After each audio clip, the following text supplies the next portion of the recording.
Senga wajizemu wali kudirisa wali.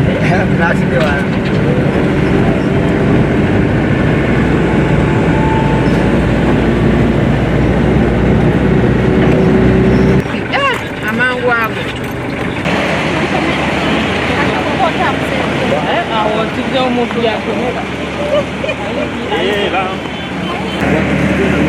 The meters that from meter 1 to meter 5 there is a tree, okay? That is the kind of planning you should be having.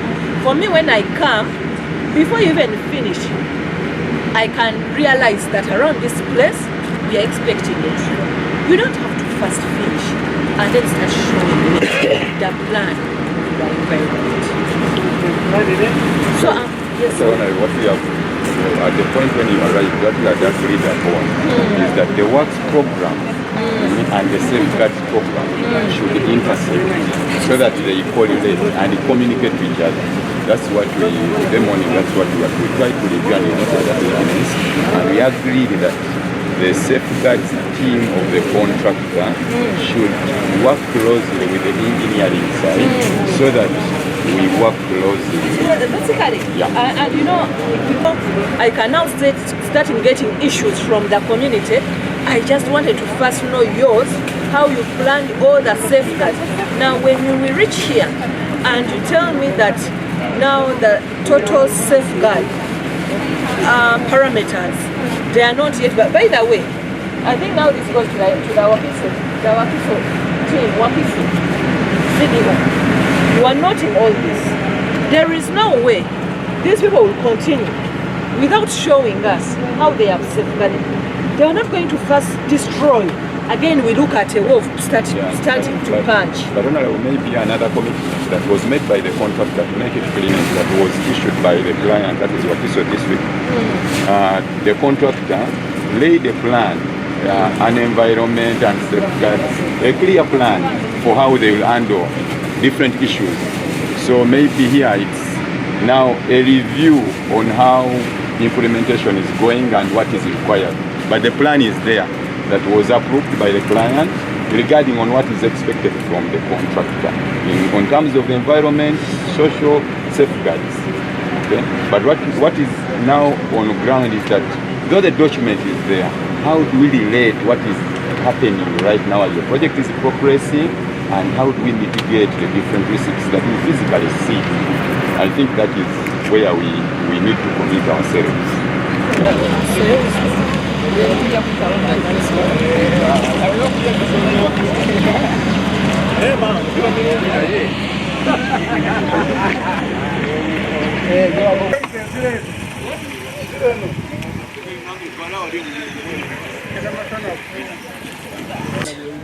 Kuchi ku wetland kati bankakasizza nti bali muki mu buffer zone n'okusinziira ku ttaka lino nga bwe liri engineer terigenda kuyiika mu wetland eno.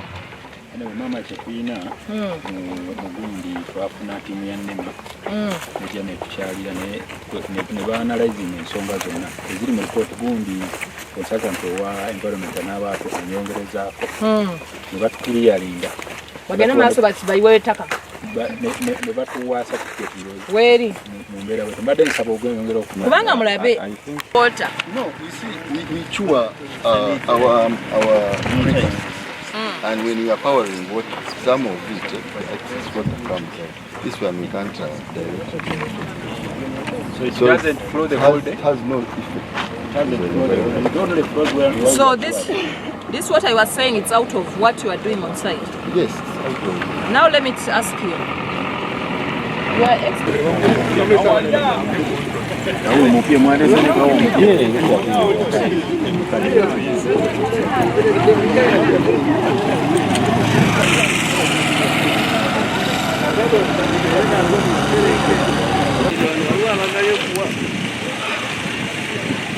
atukoleddemu wano naaba nga tasobola kukikolera ate akikola buli lunaku. Kitegeeza zino ze mmotoka entiri ze tulabyeko feka akadakiika ke tubaddeko wano keeko ke tulabyeko. Naye abantu bano abafumba emmere bano ababooda abantu bonna abeetoledde abali ku luguudo buli kaseera Katonda atuyambye enkuba yatojje nako watya ng'enkuba tetoni tubeera ne drug personnel abakontrolinga traffic. Wano baliwa wano wetuzzewo Palette, laki mulina okuba nga mugipulaninze bannange mutukole wetu tuteese obulamu tebugulibwa. Tuwuliriza ssebo. Let's agree obulamu tebugulibwa. Lanchi yamwe mulina gifuna mu fences. Kirira enfuufu nyingi era speed enfuufu naye enkuba bwe beetoni kale ne bwabanga waseerera tetutambula bulungi enkuba ng'etoni. Kiki musaba mbuno obudde tulina kugumiikiriza kulinda lwe linagwa.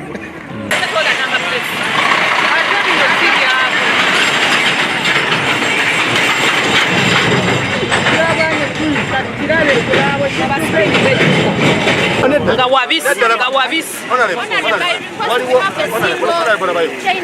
wali mukolawo mutusaba abasajja b'emmotoka baagala tukkira ku luguudo luno badduka sipiidi ze baagala tubadde tusaba batuteeremu ampusi zisobola okukakkanya sipiidi y'emmotoka batukuba enfuufu baagala kumalawo bumazi tebasobola kulinda nti omuntu asale kasita balaba nga tewali muntu bayitawo misinde gye baagala tubadde tusaba batuteeremu ampu wano bayitawo batya mukwanga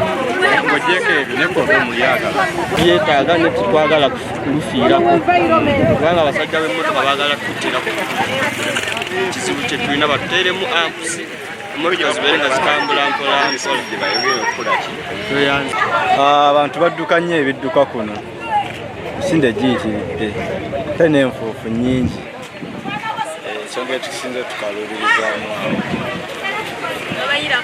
amazzi bayiwako naye bayiwako kitono balina okuyiwako amazzi buli ssaawa kuba ebidduka biriko bingi. Sipiidi etulina okuvugirako eba ya sipiidi 3 ekinene nnyo okusinza ku kye batulaze kati twefubeko nga mu budde bw'enkuba era nabwo tuvuga mpola kuba kati obuzibu bwe tulina ne bwe mbadde wansi nga ndaba abantu muleeta digi sipiidi eyo ebajja kuleeta ki obuzibu. Mubadde muteesa ki kubanga oluguudo luno lugazi singa wakiri kubako kasayidi kogamba nti kuba katutereererezaamu ko kaliko kagundu bakamalomala mugamba kituyamba naye okuba yowovuga gundi ezino enkuba etonye teba era tubivaako buvi. kale kati kangene mbagambe emirimu bagitambuza nti bagenda okubanga enkuba weetandikira okutonya ennyo buli kaseera ng'era oluguudo si tetuli mu mbeera nga tebakkiriza kubanga mutambula naye katubagambe kyetusoose leero okusooka leero tulina district environment committee twagala kutunuulira bulamu bwammwe tutunuulira nti wakati mu kukola oluguudo ate obulamu busigaddewo bw'abantu wakati mu kukola oluguudo kye bayita environment oba obutonde bw'ensi tusigazza kakati embeera nga zino zitwali tulabako ng'enfuufu n'okubanga bakola oluguudo nga tebalaze bubonero ebyo byonna byemu ku bye tubadde tubagambako naye kye tubasaba mu okusinga mumanye nti nno ekifo kye mulimu kigenda ku level ndala level yakubanga muli kolaasi mubadde nfuufu naye nga kye tunoonya musigaze obulamu bwe bakugamba nti sipiidi 3 waliwo omuntu gwe tukutte ne namba plate tugirina tugenda mutwalamu sh family hardware yaabwe kubanga tasobola kuvuga sipiidi bwekyo ng'oggyeko ekyo tasobola kubanga avuge n'oluguudo ne walibadde nga terukolebwa tosobola kutuuka mu kibuga wakati n'ovuga sipiidi eyawaggulu eyo nga kyetulabe ku trailer eyo. So oyo ye ng'omu abadde avuga essaawa eyo tugenda mutwala mu kampani yaabwe tubasaba batuwe reason batubuulire oba bakyayagala okuyita ku nguudo zino eza Wakiso oba nedda. Batosobola kulanga bakugambye sipiidi ekinene nnyo sipiidi 3 n'oba ng'otuuse mu kibuga wakati abantu mwe bakolera gwe n'oyagala ofuge sipiidi 6 oba 7 ekyo kikyamu. Beti Eko Nalima omukiise omukyawa wa Wakiso naye ate nga nze ssentebe w'akakiiko kano aka Wakiso akatwala ebyobutonde bw'ensi. Olunaku lwaleero ng'akakiiko k'ebyobutonde bw'ensi tutambula nga twetegereza enguudo zino ezimu ezigenda okuba nga ziyambako okutaasa jaamu ayingira Kampala naye nga zisangibwa mu Wakiso era enguudo zino eziyitibwa eza Greater Kampala Metropolitan Area project eziri ku project eyo twakulaba ziriwo zitya nga zikolebwa naye ate tuli mu kwetegereza bwe ziba zikolebwa engeri gye zikosaamu oba gye zitaasizaamu obutonde bw'ensi. Olunaku lwaleero tutunulira enguudo ezo eziri mu Greater Kampala Metropolitan Area Project ezisuubirwa nti zigenda kubanga zitaasa jaamu abo bonna abantu abayingira ekibuga naye tuzitunuulira wakati mu kukolebwa zikuumye zitya obutonde bw'ensi tetusobola kubanga tuli wano projekiti eri mugenda mu maaso naye tulaba omuntu omu owa trailer ayingira ekibuga ayingira town naye nga yavuga sipiidi 6 ate nga bamugambye alina kuvuga sipiidi 3 naye netutunulira ne contractor alina okubanga ayongera okulowoza ennyo abantu bano babaddewo batya abantu ab'omu Lukwanga yonna yonna gye tutambulira ekisozi eri n'ekira yonna enguudo zino gye ziri twagala ba contractor bano bayongeremu ku kiyitibwa signage okuteekawo obubonero bw'enguudo abantu baffe nga bava gye bavudde nga bavuzi nga tebayita muno bulijjo babe nga basobola okusoma ne bamanya naye ate twagala n'abavuzi bonna bonna abatwala sipiidi ennene mu towns zino omuli enguudo muno nga ziri mu kukolebwa abantu bano bakangavulwe tulina ekimotoka kitrailer ekya kampani emu eya hardware kye twagala okubanga tubuuza bakama baakyo lwaki driver waakyo yeeyisa bubi watasobola kulaba luguudo nga bakugambye sipiidi 3 yesinga okubanga gyennene n'osalawo godduka esipiidi nekyo ng'okirese twagala ne contractor ayongere okubanga akuuma entobazi tulabye ettaka nga wakati mu kubanga bali kyebakola kibayita dumping ate chance okusemberera olutobazi ng'amazzi abantu baffe ge banywa gagenda kufuna obuzibu naye tulabye n'amazzi gakozesa munda ate nga gayingira mu luguudo amazzi gano gamala ne gayiwa mu lutobazi waliwo ebintu bimwe twagala contractor aterezemu era ffe twewadde assignment tugenda kutula ne mu wiiki ejja tugoberere tulese batekiniko ba district nga bagenda kubanga bayongera okwetegereza ensonga eno batuwe report mu wiiki ejja nga tutudde naye mu byonna twagala abantu baffe babeere balamu twagala amazzi gayongere okuyiwa ku luguudo luno si luno lwokka naye n'enguudo zonna ezikolebwa mu Greater Kampala Metropolitan Area Project zibe ng'enguudo zino zikolebwa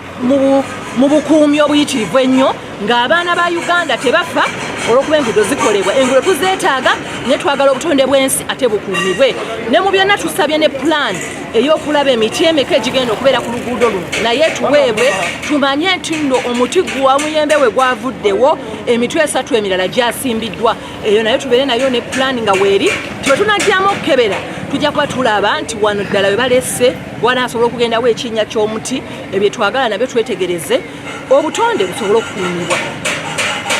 Tony akubiriza akakiiko k'obutonde bw'ensi ku lukiiko lwa Wakiso District. Ekituleese olunaku lw'olwaleero kye tuyita environment road screening. Tubadde tuzze okulaba bwe baba ba screening enguudo nga tugoberera ebyobutonde bw'ensi nga zikolebwa bakola mirimu ki era oluguudo bwe baludesigninga bwe baluteesewo ku luguudo bagoberedde ebyobutonde bw'ensi naye kitukoze bulungi nti waliwo ne companies endala era ezibadde zirondoola emirimu gino egikwatagana n'obutonde bw'ensi era bye tulabye tubayise wiiki ejja babeere nga bajja batuleetera ku plan tulabe plan bwe kiri bwe bakitaddewo kyetubadde twagala okumanya bwe baba nga bajjawo emiti bagenda kuzzaawo miti bagenda kuzzaawo ki bwe tulaba nti waliwo kisenyi bakikoze batya okusigala ng'ekisenyi kisigala ne functionality yaakyo ebyo tubadde tuzze okulaba ku luguudo luno era n'enguudo endala ezikolebwa wansi wa Greater Kampala Metropolitan Area sigadde ebizibu ebimu bye tusanze mu abantu kampani eno ekola oluguudo luno ebadde tennateekako humps mu bitundu ebimu kati neweesiŋŋaana ng'abavuzi b'emmotoka buli omu avuga sipiidi gy'ayagala naye kati tumaze okubabuulira nti signposts zeetaagisa ku luguudo n'ekirala okuteekako hampu wamu n'ekimotoka ky'amazzi at least okuyitawo emirundi ng'ebiri oba 3 olunaku kikendeze ku nfuufu kuba kati eno tawuni naye abantu bali affected n'enfuufu era ekikoze obulungi nti ne kampani ekkiriza naye ensobi egirabye negamba era bagenda kirongoosa amanya sigadde nze Nyanzi Faizo akubiriza akakiiko akatwala obutonde bw'ensi n'ebyobulimi n'obulunzi mu lukiiko lwa Wakiso District. Erinnya mwanje Semujjo Felix chairman wa Kiso Sub County. Tuli ku monitoring y'oluguudo luno olutukolerwa okuva e Bukasa okutuuka e Kakiri. Twebaza enkulaakulana eneze naye wakati mu kukola tulinawo ebintu ebitusoomooza tetwateekawo emmeeza etunuulira ebitatambula bulungi naye nga kisize nnyo mu bacontractors tebatadde nnyo miziziko kigaana abantu kudiima mu makubo gano ate n'abantu baffe baganya okumanya nti ekkubo lino engeri gyerikolebwa bavuge n'obwegendereza. Awo no tusaba abantu mu kitundu bakubirize abantu abayita ku kkubo lino bavuge mu mbeera etali ya sipiidi. Yadde bateekako obupande obugamba nti 30 kilometers per hour speed limit, naye entegeera y'abantu baffe basinga kutegeera hamp. Tusaba batuteeremu hamps ate n'ebikugira ebirala waakiri bateekeko n'ab'obu flyers abasobola okulaga speed controls mu kitundu kyaffe. Oluguudo luli ku advance stage nga tuyinza okugamba nti at least olutuuse bayingidde ebitundu nga 6 ku 100. Tulina essuubi nti mu bbanga etali lyewala tujja kuba tufuna kolaasi omulungi. Naye nyongera okukubiriza abantu baffe mu kitundu kolaasi tumwanirize, enkulaakulana tugyanirize n'obwegendereza. Tubeebaza okutuwa ettaka naye buli kirungi kijja n'ebizibu. Tubeere beegendereza nti bwe tunaba tufunye ekkubo lino tulikwate bulungi ate n'okulyeyisako obulungi tugendeze ku accidents. Abalina bye mutunda yessaawa mulembeke. Buli muntu alabika ajja kubaako nekyasobola okutunda ku kkubo lino kubanga tusuubira motorage okubeera ennene ddala eri abantu baffe oba eri ekitundu kyaffe kino. Nagateka eryetya ku byo ekisooka nti gy'amasannyalaze giri wakati mu kkubo, amayumba agamu bagakokosa okutuukira ddala ku mbalaza. Ekyo kiri kitya ate ndaba agamu gakyalimu abantu n'amaduuka. Neyazza nnyo ekibuuzo ekyo. Suubira oba kukotedde emiti egyo gituukirako ddala n'amayumba ago, kontrakita alina entegeragana n'abantu abo abalina ebintu ebyo okubyongerayo emabega. Kuba yakwatagana ddala n'ab'amazzi n'aba UDCL ate n'abo abatuuze bennyini abaatuwa ettaka bamaze okola n'ennyumba yaabwe oba amayumba gaabwe gali kumpi n'ebikomera bagezaako okugenda nga babyongerayo emabega. Ebikomera bwe kiba kisangiddwawo nga kiyitiddwa kumpi, kontrakita yeeyama okukizaawo oba okuzimbira ekiri even better. Bwe kibeera nga ekyobutonde, ekikomera ekyobutonde nakyo tujja kusaba nannyini kakomera akawandiika ebbaluwa tulabe nti kontrakita asobola omuddizaawo ekyenkanankana n'ekyo ekyabaddewo. Ku kyennyumba era kuba kutegeeragana tusuubira nti muntu bakontrakita bajja kumanya kikirina okukola. Abantu abo nsuubira bayinza okukwasibwako ennyumba eyo neeyongera okukatona emabega. Erinnya lyange bampita Tukwase Innocent, nkola nga safeguards manager ku kontrakita akola luno oluguudo Alisiko Bukasa Sentema Kachidi Road, kilometers 12 mwemu musanvu katundutundu 7. Ekisooka wano bwe tubadde tukola ku luguudo mululabye tulu openize bulungi, tetubadde nakutataganyizibwa nnyo kwa abantu. However tulinamu abantu abatonotono be tulimu ku handlinga ne client waffe wa Kiso district. Ku kya speed abantu batataganyiza nnyo mpozi eri mu maaso, naye tubadde tutambudde bulungi okutuuka wano wetuli. Issues ze baraizize kumpi nga wano ku dumping site yaffe, buli kimu tukikolera mu mateeka ate tubadde bwe tudampinga waliwo engeri gye tukola ki compactinga mu ery'ettaka tetusobola kusesetuka oba nerigenda nerikosa abantu. N'ekirala mu future plan tugenda ezo slopes zonna tugenda kuteekako obusubi so that amazzi ne bwegajja tegasobola okukola ki okutwala eby'ettaka, naye liri already compacted ligumu tetusobola amazzi. Nga bwe tubaddewo temwalabyeko cases nga ettaka likola ki litambula. Ekitegeeza kyetukola ate enkulu ebadde toni, kitegeeza kyetukola kiri kirungi ate kiri ku standard. N'ekirala tugenda kuteekako fence okudemarcatinga nga tubalaga we tuyita, nga jjukira bwe twali tuteekako eryo ettaka nga tusikinga approvals ezo twateekako buffer zone. Eyo buffer zone eba etulaga mbu waliwo distance okuva ku dumping site n'okugenda ki mu swamp. Ekyo tuba promisinga tekigenda okukosa muntu yenna. N'amazzi tugenda kuprotectinga yo environment ate tugireke nga bwe twagisanga. Ekirala ku amazzi agakiwaringa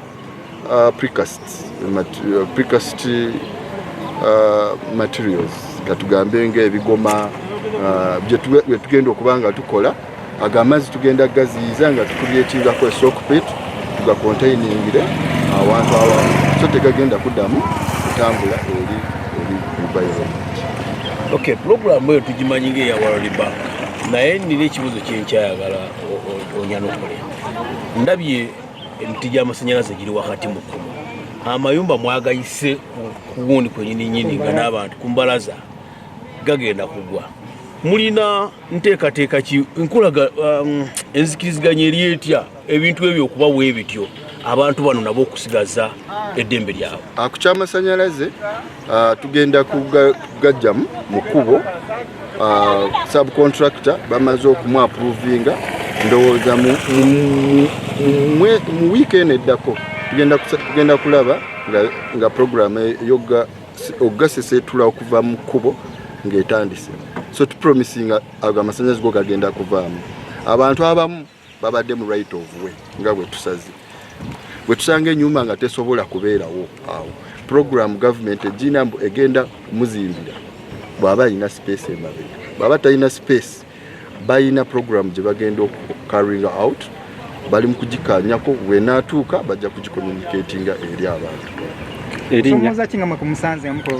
Kale ntidengamba tetufunyemu buzibu bwonna, tukoleganya aba district abadde bakiryalinga oluguudo right of way, ffe nga contractor ffe tukola ekiriwo naye batuwadde kilometers 4, tulinamu abantu nga 2-3 naye tuli mu kwogerezeganya nabo tugenda okubyalinga tulukole nga bwe mulaba lwonna luli open already. Erinnya lyange bampita Innocent Atukwase, Safeguards Manager, Lot 1 Project.